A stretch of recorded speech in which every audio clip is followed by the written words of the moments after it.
Olá amigos investidores, estamos de volta para mais um vídeo. No vídeo de hoje a gente vai falar sobre a ação TAI-11, a Unity da Taesa. E por que iremos falar dela? Exatamente porque ela ficou aqui em primeiro lugar dessa enquete que eu lancei cerca de 2 dias atrás, e tem uma outra enquete também. E eu queria que você que ainda não votou, entrasse na comunidade do canal, que estamos na comunidade do canal, e votasse também para a gente ter uma noção melhor de quais são as ações preferidas de vocês para a gente fazer vídeo. Mas antes de mais nada, mostrar aqui nos últimos vídeos lançados sobre a TAI-11, esse aqui foi muito bom, deu 724 views, mas esse aqui incrivelmente só deu 49. Foi ridículo isso aqui, esse vídeo tá muito bom, eu acho que deve estar até melhor do que esse, e só deu 49 views. Eu não entendi, porque o aceitável mínimo para uma Taesa da vida é cerca de 200 views depois de um mês de lançado. No mínimo 200, mas no mínimo. O normal seria 400 mais. Então, 49 é muito ridículo. Eu espero que esse vídeo agora, você chegue junto, assista, mande para os seus colegas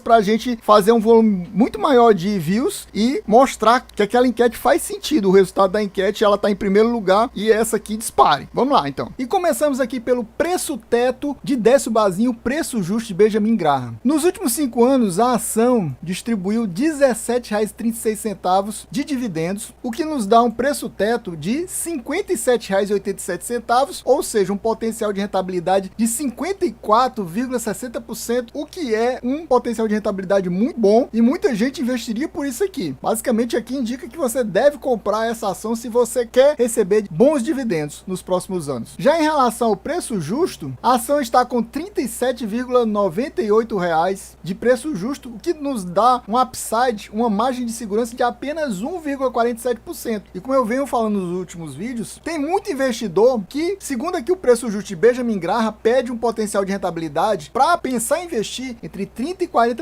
Ou seja, essa turma, por exemplo, não investiria porque o potencial de rentabilidade está muito baixo. Tem muita gente que quer uma combinação dos dois valores, tanto um preço justo muito bom, como um preço teto muito bom. Então aqui não está combinando os dois. Está muito bom o preço teto, mas está ruim o preço justo. A gente vê que nas últimas 32 semanas ela bateu a mínima de apenas R$ 31,34. E a máxima é exatamente essa que a gente está no momento. 37,43 é a máxima. Como ela subiu muito, o dividend yield caiu, né? Para quem não sabe, dividend yield é inversamente proporcional ao valor da ação. Se a ação sobe de preço, o dividend yield cai. Então foi basicamente isso que aconteceu. 7,79, o que ainda é um bom dividend yield em relação, por exemplo, a Décio Bazinho. Mas esse dividend yield aqui, no ano passado, por exemplo, tinha ultrapassado a barreira dos 10%. Aliás, nos 2 últimos anos, tanto em 2022 como em 2021. A gente vai trazer essa informação para você daqui a pouquinho com mais detalhes. Ela bateu a mínima aqui, basicamente. Aqui, engraçado que tá falando que é 31,34, mas tá aqui, achei um ponto de R$ 31,06. Mas basicamente foi há um ano atrás isso aqui. Tá aqui o 31,34. Foi um dia depois do 31,06. É interessante isso, né? E a máxima dele tá no momento atual. Você vê que ela passou muito tempo do ano trabalhando nessa faixa aqui de R$ 34, aí depois caiu para 33. Aí subiu aqui nesse período aqui de maio, julho, ela ficou nessa faixa de 35, 36, depois caiu de novo para nessa faixa de 34, caiu para essa faixa de 33 e subiu de novo a partir do finzinho de outubro. O que está acontecendo na nossa bolsa de valores nesse período? Finzinho de outubro até o momento, tá tendo aquele famoso rally do final de ano, que praticamente todo ano acontece isso aqui, né? Eu acompanho a bolsa mais de perto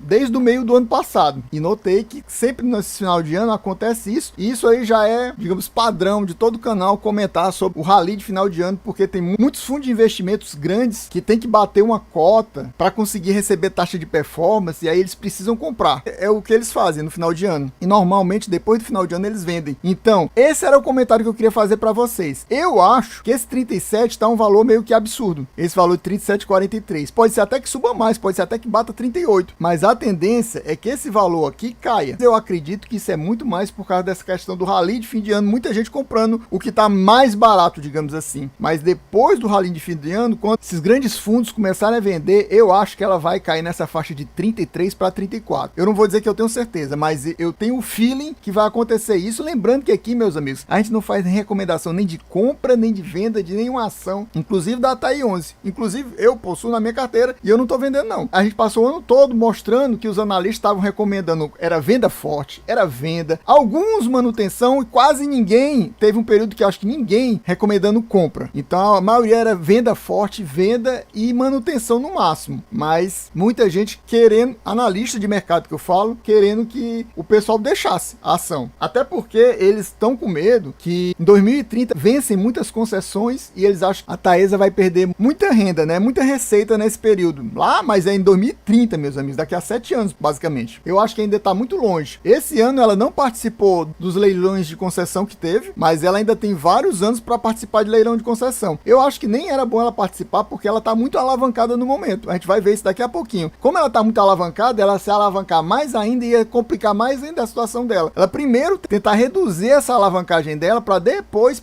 entrar em novos leilões de concessão para ganhar e manter essa receita aí a partir de 2030, mais ou menos. A gente vê que a liquidez diária dela é estúpida, 67 milhões 941, praticamente 68 milhões de negociação diária na bolsa, ou seja, é muito fácil comprar e vender em grandes quantidades a TAI 11, aqui mostrando, comprovando para vocês que a Unity é formado por uma ação ordinária e duas preferenciais. Aqui temos os indicadores de valuation da ação, vamos partir para o dividend yield, que para mim é o mais importante de todos. A gente vê que a média dela de distribuição de dividendos é 10,81, praticamente 11%. A gente vê que aqui, ó, em 2013 ela distribuiu 12, em 2014 distribuiu 15, baixou para 11, depois subiu para 13 em 2016. Aí teve esse momento ruim dela, é esse aqui, 7,84, 8,27, e esse aqui em 2019 de 6,06. Esse aqui também é um momento ruim dela, 9,63, mas agora tá nos piores momentos dela, basicamente, né? Aqui só não tá perdendo para esse aqui, né, de 2019, mas é o pior ano de distribuição de dividendos dela nos últimos anos. Olha aqui, 9,63, 12,38 e 14 no ano passado foi um dos melhores anos, só perdendo para esse ano aqui. A gente vê que ela tá no momento ruim de distribuição de dividendos, mas mesmo assim o ruim dela ainda é melhor do que muita empresa por aí, em termos de distribuição de dividendos. É por isso que ela tem um preço teto tão alto, né? Para quem gosta de dividendos, ela é muito boa. Lembrando que ela tá aqui num segmento, como é transmissora de energia, ela tem a RAP, Receita Anual Permitida, fixa, que é paga a ela independente de qualquer coisa que aconteça. Ela só basta manter as linhas de transmissão funcionais. Então nisso, ela tem uma receita previsível que não há quedas, basicamente, a não ser reajustes em relação a índice de inflação, que normalmente são IPCA, ela tem muito IGPM também, por isso que ela também perdeu um pouco de receita, porque como ela é ligada ao IGPM, o IGPM caiu do ano passado para cá, então tem esses problemas com a questão do IGPM. Mas mesmo assim, ela tem uma receita previsível boa, muito boa, e é por isso que ela consegue se alavancar mais e o pessoal não ficar com tanto medo. Mas a gente vê que ela tá com alguns números ruins. O P sobre L dela tá 11,27, o que é um P sobre L que a gente chama de esticado, né? 11,27 eu acho muito alto. Isso aqui quer dizer o seguinte: se ela distribuísse durante 11 anos e meio todo o lucro dela obtido para os acionistas, você receberia todo o valor investido, o que é um tempo muito alto, porque normalmente isso aqui, para ser bom, é até uns 5 mais ou menos. 11,27 é muito alto. O P sobre VP dela também tá alto, 1,94, mas já esteve pior. 1,94 não é tão ruim, mas a ação tá 94% acima do valor patrimonial. O EV sobre EBITDA e o EV sobre EBITDA, o ideal para considerar ela uma ação tá num preço bom é abaixo de 10 e os dois estão acima de 10, o que não é bom. A dívida líquida sobre o patrimônio líquido, segundo os analistas, o ideal é no máximo 1, para mim no máximo meio. Aqui tá 1,26, ou seja, tá ruim também essa dívida líquida sobre o patrimônio líquido. E a dívida líquida sobre o EBITDA, que aqui é que a gente vê a alavancagem da empresa, o ideal, segundo os analistas, é no máximo 3,5. Para mim o ideal é no máximo 2, e ela tá 5,41, ou seja, tá num momento muito ruim. Até por isso, como eu falei, ela não quis entrar em leilões de novas concessões porque ia aumentar essa alavancagem dela. Em compensação, esse indicador aqui, a margem líquida, tá top demais, 44,57%. Os analistas consideram bom a partir de 10, eu considero bom a partir de 20. 44,57 é muito bom. Os analistas consideram que o ROI da empresa, o ideal é que seja bom a partir de 10, eu considero a partir de 20. 17 é um número bom para os analistas. Vamos mostrar agora para vocês o mapa de calor da ação. Esse mapa de calor mostra quais são os meses que normalmente a ação distribui dividendos, e a gente vê que ela normalmente distribui em maio, né, e distribui em agosto, e distribui em dezembro, e os outros meses são meses que acontecem de forma esporádica. Nesse ano agora, isso aqui, se eu não me engano, foi divulgado, anunciado no iniciozinho mesmo de 2023 e foi pago em janeiro, mas era o normal pagar em maio. Ela pagou adiantado em janeiro e não pagou em maio, mas pagou em agosto e pagou em dezembro, como é o padrão da Taesa. Ou seja, provavelmente no próximo ano ela pode até anunciar no comecinho de janeiro ou deixar para maio, mas ela normalmente distribui a cada 4 meses, né? A média dela é essa, a cada 4 meses ela faz um anúncio de dividendos. Vamos esperar. Então, pessoal, a gente vai ficando por aqui. Espero que vocês tenham gostado. Quem gostou já sabe. Se não for inscrito, se inscreva agora. Deixa aquele likezão, ative o sininho e me diga aqui se você possui TAI 11 ou outra ação desse segmento. É isso aí, valeu, até a próxima e fui!